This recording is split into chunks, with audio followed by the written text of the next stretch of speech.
6 سال زندگی در میان قبیله زنهای وحشی آمازون.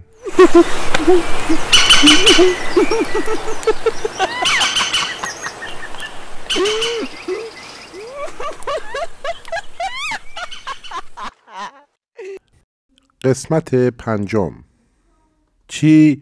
ما رو به سارایگون نمیبرن یوری؟ پس ما رو به کجا میبرن؟ مایک، در 15 کیلومتری اینجا پاسگاهی هست که ما رو به اونجا میبرن. خدا به ما کمک کنه. بدبختی بزرگی در انتظار ماست. به هیچ وجه بخشش و ملاحظه در کار نیست.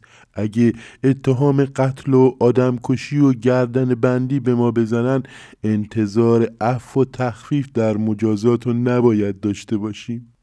مایک از ترس موی بر اندامش راست ایستاده بود و در دل به حماقت خود دشنام میداد. از تپه سرازیر شدند و به راه باریکی افتادند که دیگر از آنجا قهوه خانه دیده نمیشد. درست در همین موقع که آخرین نفر از تپه سرازیر میشد و مایک در بحر عمیق افکار ناراحت کننده دست پا میزد، ناگهان صدای گلوله‌ای در دشت طنین افکند و همه آنها را در جای خود میخکوب کرد. گروهبان دست خود را بلند کرد و به این اشاره هم همه دهانه قاطرها را کشیدند و ایستادند. صدای گلوله دیگری نیز شنیده شد و بلافاصله فریادی جگر خراش به گوش رسید و سکوت باز هم همه جا را فرا گرفت. یوری سر خود را با افسوس تکان داد و در ضمن لبخندی مرموز و ضعیف لبهای کلفت و سیاه او را حرکتی نامحسوس داد. مایک با اشاره سر از او پرسید که چه فهمیده. او آهسته گفت: کالویی قهوه‌چی رو کشت. گروهبان فرمان حرکت داد و دسته سربازان بدون اعتنا به قهوه‌چی که گلوله خورده و مرده بود به راه خود ادامه دادند. مایک آرام قاطر خود را به قاطر یوری نزدیک کرد و پرسید: خب اگه کالویی قهوه‌چی رو کشت، چرا اینا برای گرفتنش بر نمیگردن؟ مایک، سربازا اگه یه لشکرم باشن حریف کالویی و امثال اون نمیشن. امید اینا اینه که اونو غافلگیر کنن یا مثل امروز که دیدی تو خواب بگیرن و توقیفش کنن. مایک تازه میفهمید که قدرت کالویی و خطر مردی که با او دوستانه بازی میکرده چقدر است. کاروان آرام آرام پیش میرفت. از دشت ناهمواری گذشتند و از میان 2 ردیف درختان گرم سیلی به سر بالایی تندی افتادند که قاطرها به سختی و نفس زنان بالا می رفتند. آفتاب بالا آمده و همه جا را روشن کرده بود، اما هوا هنوز مثل روز قبل گرم و طاقت فرسا نبود. یوری با رنگ پریده چشمان خود را به گوشهای قاطر دوخته و مثل اردک گردن دراز و سیاه خود را تکان میداد و مثل این بود که با حرکت پاهای قاطر ذکری را آغاز کرده است. زیر لبهایش نیز تکان می‌خورد. مایک غرق فکر و خیال بود که ناگهان صدای شلیک چند گلوله پشت سر هم به گوش رسید. این دفعه گلوله ها نفیر زنان از چپ و راست آنها عبور می کرد. مایک که نمیدانست چه شده روی قاطر گیج شده بود و به چپ و راست نگاه می کرد. معلوم بود که آنها هدف گلوله ها هستند، ولی تیراندازان و شلیک کنندگان ابداً دیده نمی شدند. در سمت چپ آنها صخره بزرگی قرار داشت که از علفهای سبز و و بوته‌های گل وحشی پوشیده شده و گلها از شکاف سنگ سر بیرون کرده بودند. در سمت راست چند ردیف درخت کهن و در عقب درختان پرتگاهی نسبتاً عمیق و بالاخره کوهی کوتاه دیده میشد که آنجا نیز از درختان سبز و گیاه پوشیده شده بود. مایک از قاطر پایین جست و دست خود را به سمت تفنگ دراز نمود، ولی صدای فریاد یوری او را متوقف کرد. یوری فریادی کشیده خود را به مایک رساند و با عجله گفت: نه صبر کن مایک، صبر کن. چی کار میکنی؟ سوار شو. مایک خیلی تعجب کرده بود که چرا یوری مانع دفاع او از خودش می شود. یوری سر خود را نزدیک آورد و گفت: این کالویی برای نجات ما اومده، خیالت راحت باشه، سوار شو. نزدیک بود مایک از خوشحالی فریاد بکشد، ولی بر اعصاب خود مسلط شده و بر روی قاطر جسته و به تماشای اطراف پرداخت. صدای فریاد جگر خراشی شنیده شد و پس از آن یکی از سواران مثل گاوی که از بالای صخره‌ای به زمین می‌افتد از قاطر جدا شد و نقش بر زمین شد. به محض اینکه او افتاد دیگران تکلیف کار خود را دانسته سوار شدند و به سرعت فرار کردند. تنها مایک و یوری در جای خود باقی ماندند و غیر از آنها جسد غرق به خون آن سوار که چند متر آن طرفتر زیر درختان افتاده بود و هنوز تفنگش را در دست می فشرد و چشمانش باز بود و با آسمان می نگریست چیز دیگری نبود. گرد و خاکی برخاسته بود. پس از آنکه غبار خوابید و گرد و خاک برطرف شد و سواران تقریباً 2 کیلومتر از آنها دور شدند، مایک به راحتی نفسی کشید و با آستین عرق پیشانی خود را پاک کرد. درست در همین موقع صدای قهقهه خنده‌ای به گوششان رسید، ولی از تعجب دهانشان باز ماند، زیرا صدای زنی بود که میخندید. صدای قهقهی زن، آن هم در این موقعیت، یعنی چه؟ خیره خیره به اطراف نگاه می کردند و چون نمی توانستند محل صدا را پیدا کنند مات و مبهوت به یکدیگر خیره شده بودند. باز صدای قهقهه خنده شنیده شد. چند مرتبه این حرکت تکرار شد و بالاخره صدای خشخش شاخهای خشک و علفها شنیده شد و لحظه‌ای بعد هیکل زنی فوق‌العاده زیبا از پشت صخره سمت چپ ظاهر گردید. او زنی بود قد بلند، مو خرمایی با چشمان میشی، صورتی صاف و فوق‌العاده زیبا داشت. پیراهن تنگی پوشیده بود که یقه‌ای گشاد داشت. شلواری خاکستری رنگ پوشیده بود که چند جای آن را با پارچه ناهمرنگ وصله کرده بود. غیر از این لباس و آن همه زیبایی خیره کننده و آن اندام موزون، تفنگ و چند ردیف قطار فشنگ او جلب توجه می کرد.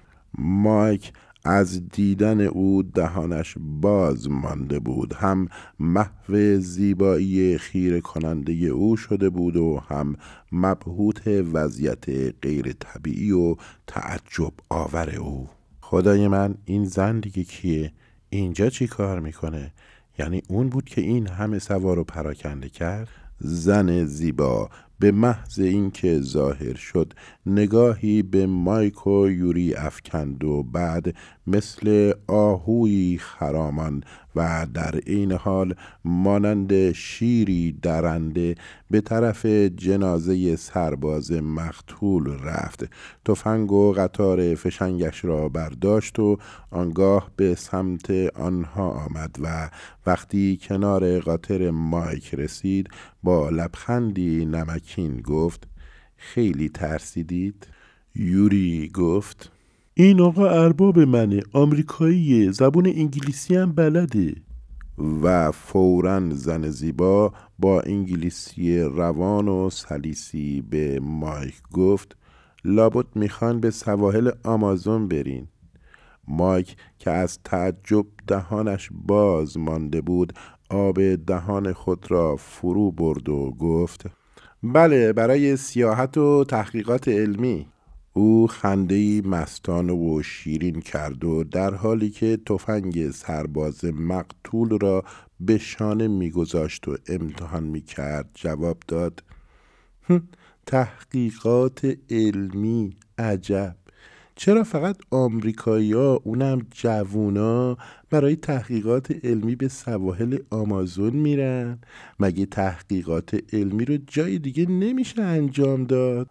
آنگاه نگاهی پرمعنی به صورت مایک افکند و اضافه کرد: بگو برای دوستی با زنان آمازون و احیانا سر بر سر این سودا نهادن.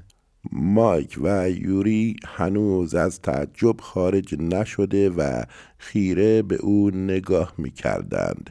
او متوجه نگاه‌های غیر طبیعی آنها شد و مثل اینکه تازه متوجه این نکته شده باشد گفت: اوه ببخشید، بی‌ادبی کردم. اگرچه ما وحشی و بیابونگرد هستیم ولی یه روز آدم بودیم و مثل همه آدما زندگی شهری داشتیم. ببخشید خودم رو معرفی نکردم. اسم من سینگوالا زن کالویی هستم. او خودش برای کشتن قهوه‌چی و آتش زدن قهوه خونه او رفت. من رو برای نجات شما فرستاد. نمیدونم چه اصراری داشت که شما رو هرچی زودتر از دست این بچه ها نجات بدم. مایک در یادداشت‌های خود این گونه ذکر کرده است که سینگوالا زنی زیبا بود ولی نمیدونم چطور زیبایی اون رو مجسم کنم. میترسم بگم زیبا نبود، زیرا اونها که این یادداشت‌های من رو میخونند و سینگوالا رو دیدن مسلماً به من ایراد خواهند گرفت و من رو مردی بی ذوق و سلیقه خواهند خواند. پس سینگوالا زیبا بود. در همین اثنا صدای سم چند اسب از پشت سر آنها شنیده شد.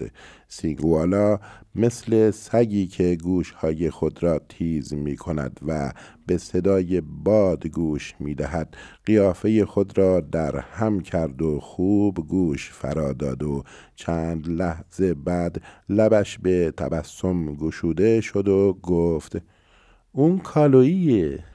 کالویی و دوستش که در هیکل و قیافه دست کمی از خودش نداشت به آنجا رسیده و از اسب پایین جستند. یوری نیز پیاده شد. مایک هم فهمید که باید پیاده شود. بیابان امپراتوری وسیع دزدان است. آنها در بیابان قادر به هر کاری هستند، لذا هر کس در امپراتوری بیابان با آنها روبرو می شود موظف است که رعایت ادب و احترام را بکند. پیاده شدن مایک از اسب برای رعایت احترام کالویی که امپراتور بیابان بود کمال لزوم را داشت. کالویی از این حرکت مایک بیش از اندازه خوشش آمد. لبخندی عمیق لبهای سیاه و کلفت او را از هم گشود، سبیلش را طویل تر کرد، دندانهای زرد و کثیفش را نشان داد و گفت: شما سلامت هستید؟ متشکرم، گزندی به ما وارد نشده. کالویی جلو آمد و دست بر شانه مایک زد و اضافه کرد: هی سینگوالا، نمیپرسی من چرا برای نجات این آقا و همراهش عجله داشتم؟ سینگوالا نزدیک آمد و نگاهی پرمعنی به مایک افکند و جواب داد: نگفتی و رفتی، قبل از اینکه بیای همین سوالو داشتم. کالویی باز با محبت دست خود را به شانه مایک زد و اظهار داشت: بله، این آقا من رو از مرگ نجات داد. من تا ابد محبت شما رو فراموش نمی کنم و برای جبران محبت شما 1 هفته شما رو پیش خودم نگه می دارم. بعدشم تا حاشیه جنگل شما رو همراهی می کنم که گرفتار این بچه ها نشید. مقصود کالویی از بچه ها ژاندارم ها بود. او همیشه آنها را بچه خطاب می کرد و راستی آنها نیز همان طوری که یک طفل از استاد و یا پدرش می ترسد از کالویی وحشت داشتند و هر جا سایه او را می دیدند فرار می کردند. مایک دعوت او را نپذیرفته و گفت: متاسفم، من نمیتونم پیش شما بمونم. من برای رسیدن به جنگل عجله دارم و میترسم قبل از گرم شدن هوا نتونم خودم رو به اونجا برسونم. در این موقع بر حسب اتفاق چشم مایک به سینگوالا افتاد. او ابروان خود را در هم کشیده رویش را به سمت دیگری متوجه کرده بود، ولی به حرفهای آنها با دقت گوش میداد. آن موقع مایک نفهمید که چرا سینگوالا ابروان خود را با تلخی در هم کشیده و لبهای زیبای خود را به هم می فشارد، ولی بعداً علت آن را درک کرد. افسوس موقعی فهمید که خیلی دیر شده بود. کالویی خنجر خود را از کمر کشید، روی زمین نشست و با نوک خنجر نقشه آن ناحیه را روی خاک نرم و مرطوب کشید. بدون اینکه با آنها حرف بزند چند لحظه‌ای به این کار مشغول شد. از این طرف جاده را از کوهستان‌ها عبور داد تا به ناپو رسانید و از این سمت نیز راه کوهستانی را که در نقشه جغرافیایی وجود نداشت و خود کالویی از آن اطلاع داشت ترسیم کرد و بالاخره پس از محاسبه‌ای که پیش خود نمود از جا برخاست و گفت: از این راه برید به سرایکو و چند روز بعد به ناپو میرسید. 1 هفته دیگه در ناپو خواهیم بود و 10 روز دیگه به جنگل خواهیم رسید. درسته؟ بسیار خوب. من از کوهستان 3 روز شما رو به ناپو میرسونم و در عوض 4 روز بقیه رو پیش ما بمونید که به شکار و تفریح مشغول بشیم. ببخشید آقای آمریکایی، میترسم برید آمریکا و تعریف کنید و تو روزنامه بنویسید که کالویی دزد جوانمردی نبود. مایک با تعجب پرسید: چرا؟ برای چی؟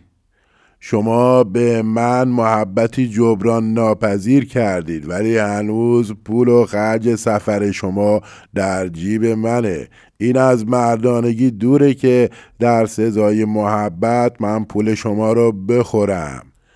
و بلا درنگ 1 دسته اسکناس، همان اسکناس هایی را که از مایک برده بود، از جیب بیرون آورد و به او داد. مایک یک دنیا خوشحال شد، ولی تعارف کرده و گفت: نه، شما تو بازی این پول از من بردید، پس گرفتن این پول دور از اخلاقه. کالویی از تعارف مایک نیز خیلی خوشحال شد، ولی بر شدت اصرار خود افزود و موقعی که مایک پول را گرفته و در جیب خود گذاشت اضافه کرد: اشتباه می‌فرمایید، ما پول شما رو در بازی و با درستی و صداقت نبردیم. کالویی بدون تقلب بازی و قمار کردن بلد نیست. نگاه ها بین مایک و یوری رد و بدل شد. این نگاه به منزله مشاوری بود که مایک و یوری با هم به عمل آوردند. یوری سر خود را با بی‌اعتنایی تکان داد و به این ترتیب به مایک فهماند که رد و قبول این پیشنهاد بستگی به میل و اراده خود تو دارد. مایک چند لحظه‌ای فکر کرد. او یقین داشت که در این قبیل دزدان مردانگی بیشتر از تقلب و ریاست است.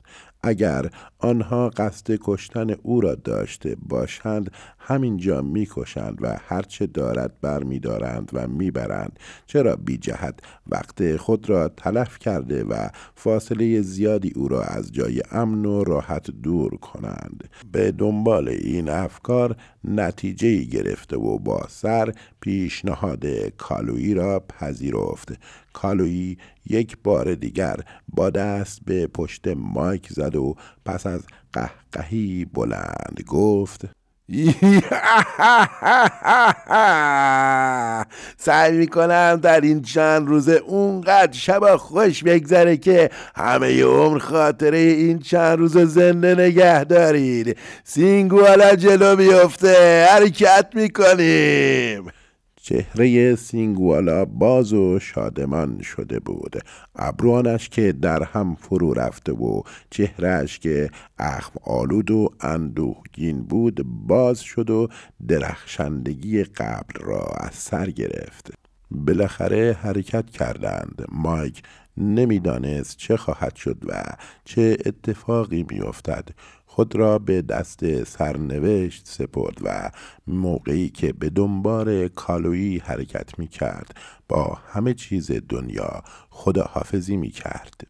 در بین راه این فکر برای مایک پیدا شد که اگر پیشنهاد کالویی را قبول نمی کرد شاید او خشمگین می شد، بلکه این عمل را یک نوع بی احترامی تلقی می کرد و او را می کشت. پس حالا خودم را به مهر و محبت الهی و به دست تقدیر و سرنوشت می سپارم.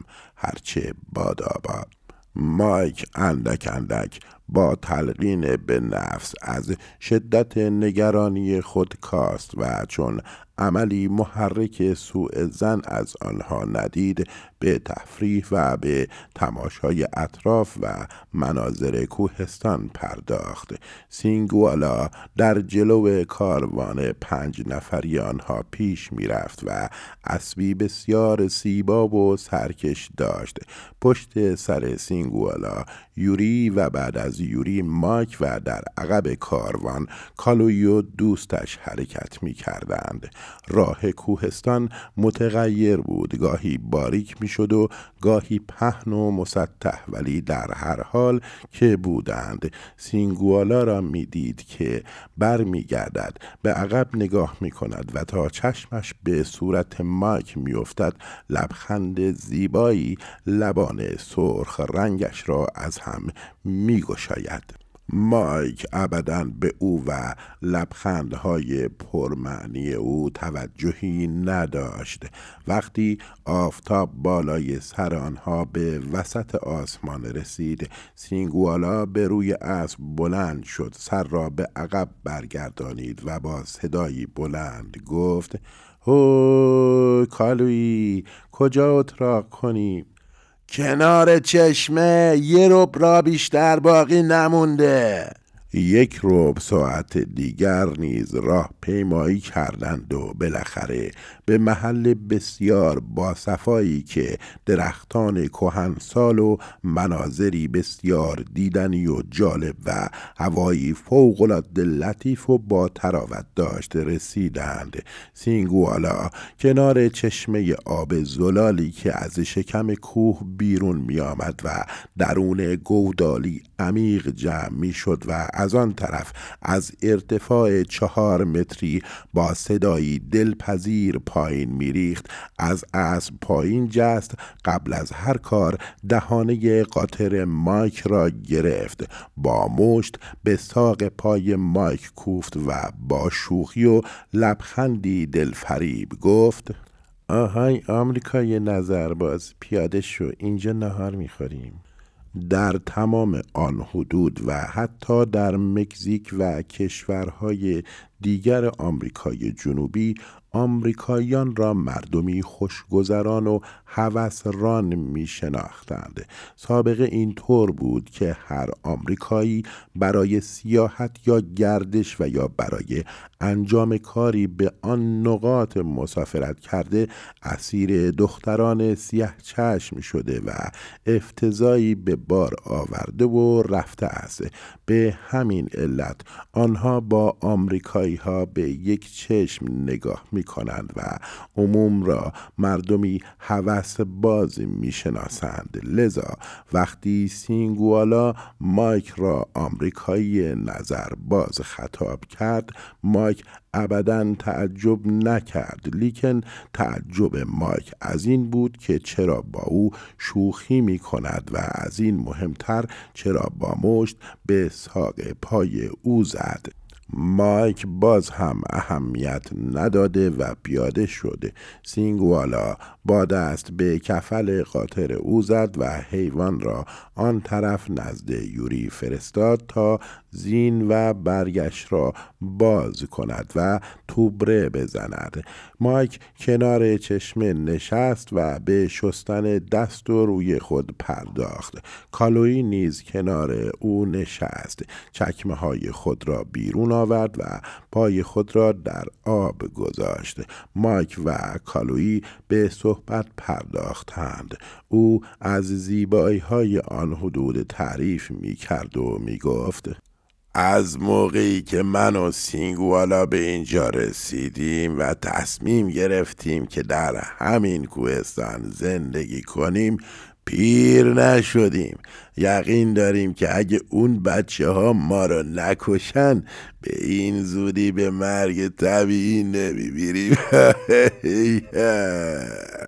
مایک میخواست بپرسد که چرا دزد شدید و چرا از اجتماع فرار کردید که ناگهان به یاد چند شب قبل و ملاقات نابهنگام با ماچوا افتاد. نمیدانست چرا از این تجدید خاطره رنگش پرید و تغییر حالت داد. مثل این بود که کشفی مهم کرده باشد.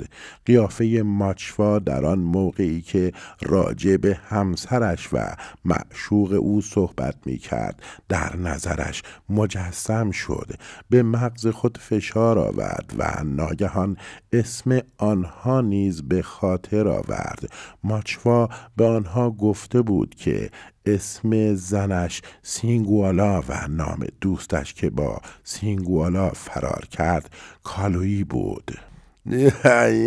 چی شد آمریکایی؟ چرا رنگت پرید؟ مثل اینه که از من میترسی؟ ادامه داستان در پارت شماره 6.